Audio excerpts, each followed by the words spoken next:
오늘 우리가 있는 이 사무엘하 8장은 하나님께서 이 다윗과 함께 하시면서 당시에 이스라엘 나라의 주변에 있는 동서남북 사방에 있는 이스라엘의 모든 대적자들을 능히 파하고 승리하게 되는 그런 내용을 우리가 확인하게 됩니다. 그러므로서 이 다윗 왕국이 더 든든하게 서가고 그 영토가 더 확장되어 가는 그런 기록을 우리에게 남겨주고 있습니다.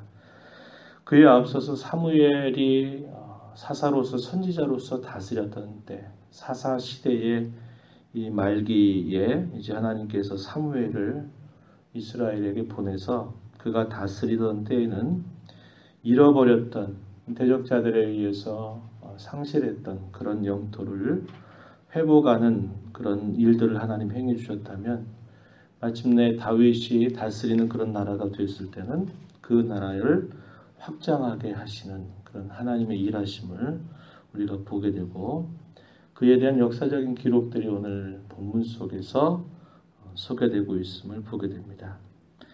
우리가 앞서 읽었던 6장의 내용에서는 다윗이 예루살렘을 자신의 궁으로 삼고 그곳에 여호와의 언약궤가 예루살렘으로 돌아오게 되는 내용들이 기록되었었고, 우리가 어제 읽었던 7장의 내용에서는 하나님께서 이 다윗에게 언약을 갱신함으로써 그 유명한 다윗 언약을 하나님이 약속하시면서 다윗의 집 그리고 그의 나라, 그의 후손들의 나라가 영원히 견고하게 서게 될 것이다 라고 하는 하나님의 약속을 이 다윗에게 알려주셨습니다.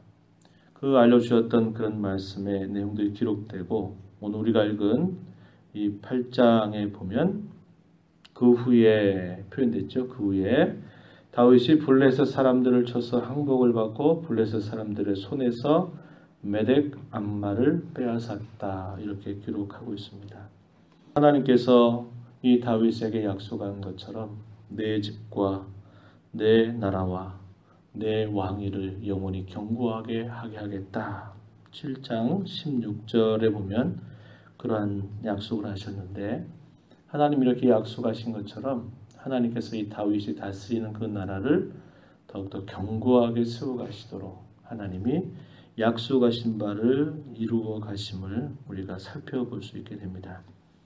사사시대 때부터 이 다윗이 다스릴 때까지 이스라엘 중심으로 해서 서쪽에 해변에 있었던 블레셋 나라가 끊임없이 이스라엘 백성들을 괴롭혔다는 것을 우리가 보게 되죠. 대개는 소극적인 방어전이었습니다. 그전에는 블레셋 나라가 이스라엘 나라를 침략하고 침공해 오게 되면 이스라엘 나라가 그 침략에 맞서서 방어하면서 지켜내는 형식의 전쟁이 되었다면, 오늘 본문에 보니까 뭐라고 표현했나요? 블레셋 사람들을 쳤다, 공격했다, 그리고 항복을 받아냈다, 이렇게 말하는 겁니다. 소극적인 방어전이 아니라 이제 적극적으로 대적자들을 향해서 공격해서 그들의 중요한 이런 수도들을 빼앗아 버리는 혁혁한 그런 승리의 공을 세우게 되는 모습이 표현되어 있는 겁니다. 이 메덱 암마라고 하는 이 말의 의미, 그것은 어머니의 지배를 뜻한다 보면은 나나주에 그렇게 표현이 되어 있는데, 아마 그것이 모든 당시의 그 블레셋 나라의 5 도시들을 중심으로 해서 거기에 가장 중심적인 도시가 가드라고 하는 이 도시였는데, 아마도 이 도시를 뜻하는 것으로 볼 수 있는 말입니다. 이 도시를 빼앗아 버리게 되면서 블레셋을 정복하게 하고 그들의 항복을 받아내는 그런 승리를 여기 기록하고 있음을 보게 됩니다. 모압 나라는 이스라엘 나라와 참 가까운 형제 국가라고 말할 수 있는데, 역사 속에서 이스라엘을 이렇게 잘 보내고 화친하게 했던 그런 데가 별로 없었습니다. 형제 국가임에도 불구하고 계속 이스라엘 나라를 괴롭혔던 그런 나라인데, 이 모압 같은 경우에도 그들을 엎드려지게 하고 나서 그들로부터 조공을 받아내도록 이렇게 승리를 거두게 된 것입니다. 또한 아람의 작은 나라라고 부를 수 있는 소바라고 하는 나라가 있었는데, 이 소바라고 하는 나라는 요단 동편 그리고 수리아, 유브라데 이런 강유역에까지 굉장히 자금에도 불구하고 영향력을 행사했던 나라로 알려져 있는데요. 이 나라의 왕이었던 하닷 에셀 그리고 그와 더불어서 동맹을 맺고 함께했던 다메섹 아람이라고 하는 사람들도 역시 그들과의 전쟁에서 다윗이 승리를 이끌어내는 부분들이 보면 3절로부터 길게 8절까지 소개가 되고 있고요. 당시에 이 소바의 대적 국가라고 또 적대 관계를 가지고 있었던 나라가 하맛이라고 하는 나라였는데 이 하맛 왕이었던 도이라고 하는 사람이 이 다윗이 자신들의 대적들을 쳐준 것에 대해서 너무나 고맙고 감사한 마음으로 이 다윗을 문안하게 되고 이 다윗을 축복하는 그런 모습이 본문 9절과 10절에 보면 역시 그러한 내용들이 표현되고 있는 것입니다. 이렇게 함으로써 이 다윗이 당시에 동서남북 사방에 있는 이스라엘의 모든 그런 나라들을 이렇게 정복해가는 그러한 과정이 기록이 되고 있고요.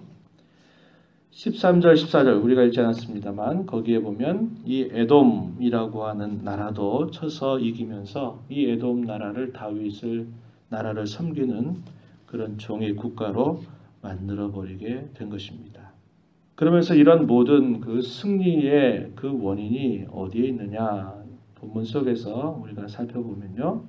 6절 말씀에 보면은 이렇게 표현했어요. 6절 하반절 보면 다윗이 어디로 가든지 여호와께서 이기게 하시니라 이렇게 표현했죠. 14절에서도 보면요. 하반절 다윗이 어디로 가든지 여호와께서 이기게 하셨더라. 근본적인 그런 모든 승리의 원인은 여호와 하나님께서 이 다윗과 함께 하심으로 그가 하는 모든 일에 하나님께서 그를 능하게 하신 일로 인해 이러한 모든 주변의 모든 나라들을 정복하고 이스라엘 나라를 확장할 수 있는 그러한 일이 이루어졌다. 이렇게 성경이 가르쳐 주고 있습니다. 우리는 이러한 기록들을 보게 되면 굉장히 참 기분이 좋습니다. 우리 삶 속에도 이렇게 되었으면 하는 기대와 바람을 갖게 되죠. 우리가 무슨 일들을 행하고 어떤 일들을 만난다 하더라도 그 모든 일들 속에서 하나님이 함께 하심으로 말미암아 그 모든 일들이 잘 되면 좋겠다. 이런 기대를 우리들 가지고 살아가게 됩니다. 그런데 잘 아신 바와 같이 다윗이 하나님 앞에 그 오랜 세월 동안 그가 어떻게 하나님을 섬겨왔고 그가 어떻게 그의 중심을 늘 하나님 앞에 가져갔는가 하는 부분들을 우리는 간과할 수 없는 것이죠. 그냥 하나님께서 어느 날 갑자기 다윗에게 왕을 딱 삼으시고 왕을 삼으신 다음에는 모든 일들에서 그가 잘 되도록 하나님 그렇게 해주신 것이 아니었습니다. 지난 오랜 역사 속에서 이렇게 나라로 세워지면서 이토록 든든하고 이렇게 강력하게 그 나라가 세워질 수 있었던 그런 이유에는 물론 하나님의 다 역사죠. 하나님께서 이 다윗을 불러서 그를 참 오랜 세월 동안 그를 연단하고 그의 많은 시련과 고난 속에서 그로 하여금 오직 하나님만을 붙잡고 자기가 여러 가지 좋은 자리 그리고 높은 위치에 있다 그래서 그 마음이 교만해서 마치 자기 힘으로 한 것처럼 여기지 않고 하나님께서 다 범사에 그런 일들을 베풀어 주신 것인 줄 그가 알고 겸손히 섬기는 왕으로서 그가 그런 자리를 갖게 되는 것들 그것들은 참으로 오랜 준비와 연단의 시간을 통해서 하나님께서 베풀어 주시는 귀한 은혜임을 우리는 알게 되는 것입니다. 그래서 우리의 모든 삶 속에서 하나님이 모든 범사에 이러한 하나님의 은혜를 우리에게 주신다고 할 때에는 그 결과만 우리가 나도 그랬으면 좋겠다 이런 마음 갖고 우리가 자세를 갖고 있어서는 안 되고 매사에 모든 일들 속에서 하나님과 우리 자신과의 그 관계가 어떠한가 하는 것들을 언제나 점검을 하면서 우리의 신앙을 하나님 앞에 잘 다져가는 것, 그것이 대단히 중요하다라는 것을 우리가 보게 되는 겁니다. 어떤 어려움을 만났을 때 그 어려움 속에서 하나님의 도우심을 바라고 의지하는 것, 우리에게서 대단히 소중하고 귀한 일이지만, 그러나 우리의 모든 일상들 속에서, 매사 속에서 하나님을 언제나 의지하고 그의 이름을 부르고 그 하나님의 계심을, 도우심을 항상 바라보고 의지하면서 묵묵히 자신이 걸어가야 할 그 신앙의 걸음을 걸어가는 것은 대단히 우리에게 중요한 일임을 우리가 배워야 한다 하는 것입니다. 이렇게 그가 나라를 확장해 가면서 그가 통치하는 이런 체제도 정비해 가게 되는데, 그에 대한 기록이 이제 여기 15절부터 18절 내용에 보면, 다윗이 하나님의 은혜를 따라서 이렇게 그의 나라가 견고하게 서고 확장되어져 가는 그런 일들 속에서 다윗이 힘썼던 일이 뭐냐. 15절에 보면은 어떻게 했다고 말하나요? 다윗이 모든 백성에게 정의와 공의를 행했다, 이렇게 말합니다. 나라가 견고하게 세워져 가는 과정에서 다윗이 힘썼던 것, 정의와 공의를 힘써 행하도록 했다는 겁니다. 그리고는 여러 가지 정비를 하는데 요압을 군사령관으로 삼고, 또 여호사밧을 사관이 되게 하고, 사독과 아히멜렉을 제사장이 되게 하고, 스라야 서기관으로 삼고, 분하야라고 하는 사람을 세워 그렛 사람과 블렛 사람을 관할하게 했고, 다윗의 아들들을 대신으로 삼게 한 이런 일들. 그래서 필요한 그러한 일꾼들, 필요한 사람들을 적절한 위치에 잘 배치하고서 그 나라가 정의를 행하고 공의를 행하는 그런 나라로 그가 애를 쓰고 노력하는 그의 모습이 표현되고 있는 겁니다.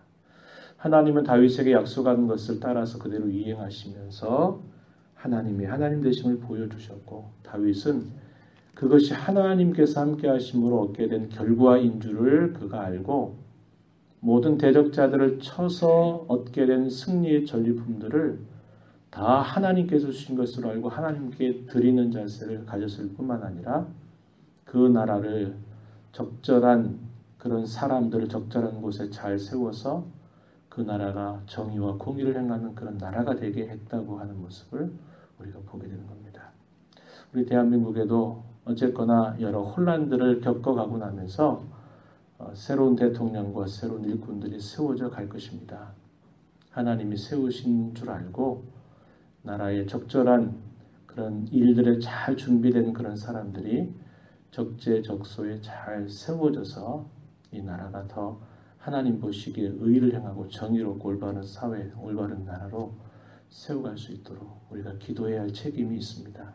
이렇게 기도하면서 어쨌거나 이런 역사의 진통과 아픔을 겪고 이제 더 앞을 향해서 전진해가는 복된 우리나라가 될 수 있도록 여러분 위하여서 기도해 주시길 바라고, 이런 좋은 열매를 얻기까지 하나님과 어떠한 관계를 가져서 왔던 나를 우리가 생각하면서 오늘도 허락하신 이 하루 속에 평안 가운데서 하나님의 뜻을 구하고 하나님과 동행하는 복된 삶을 살아가도록 도와주시옵소서, 인도하여 주옵소서, 이렇게 기도하면서 또 이 하루를 주 앞에 살게 되는 우리 모두가 되기를 진심으로 바랍니다. 하나님 아버지 감사합니다. 이 새벽 시간에도 저희들에게 생명과 호흡을 허락하셔서 아버지로부터 이 하루를 받아서 또 살게 하심을 감사합니다. 하나님께서 오늘도 저희들에게 주신 말씀을 통해서 하나님은 다윗에게 약속하셨던 그 약속의 내용에 신실하게 하나님은 그 일들을 이루어 가시는 분으로 나타나셨으며, 다윗은 그 하나님의 함께 하심과 은혜를 기억하고 모든 일들 속에서 하나님의 뜻을 구하고 하나님 기뻐하시는 열매를 맺기 위해서 부단히 노력하고 애써가는 그런 아름다운 모습을 살펴봅니다. 저희들의 일상의 삶 속에서 우리의 삶의 역경이나 순경의 때를 걸어가든 언제든 하나님을 가까이하고 의지하는 삶을 살아가는 저희가 되도록 인도하시고, 저희들의 삶 속에서 우직하게 신앙의 걸음을 잘 걸어갈 수 있는 저희들, 또 저희들에게 구원의 열매로 기대하시는 열매들을 맺어가기에 힘써가는 복된 삶을 오늘도 더욱 주 앞에 살아가도록 도와주시옵소서.